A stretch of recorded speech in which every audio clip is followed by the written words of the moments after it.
kolege, dragi predavači, dobar dan i dobro vam došli. Dobrodošli na naš seminar pod nazivom Pogled u budućnost, koji će da kažem, realizuju naši prijatelji iz Akademije Filipović. To je sa kojom sarađujemo dugi niz godina. Nadam se da će seminar biti uspešan, poučan. Možete postaviti verovatno neko pitanje na kraju i tu su za sve naše nedoumice i probleme. Ja proglašavam seminar, da kažem, otvaram seminar u stvari i pridružit ću vam se malo kasnije kad završim svoje obaveze oko finansijskog plana, pošto nam se to, da kažem, te obaveze su poklone. Dobrodošli. Samo da znam da se vi predstavite i vidite ne došla.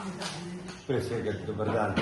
U ime Akademije Filipović, firma koja se već nekih 20 i više godina unazad bavi neformalnim obrazovanjem, odnosno realizacijom različitih programa obuke zaposlenih u obrazovanju.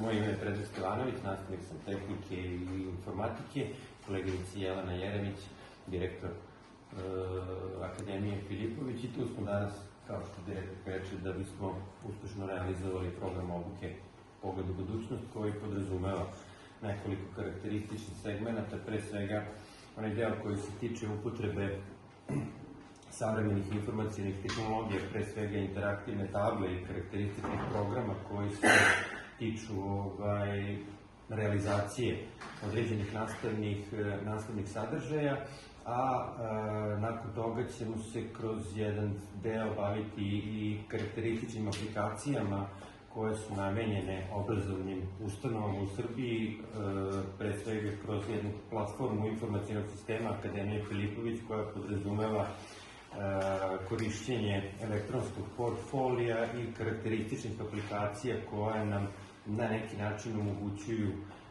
smanjenje tih administrativnih poslova koje obavljamo u svojim redovnim poslovima.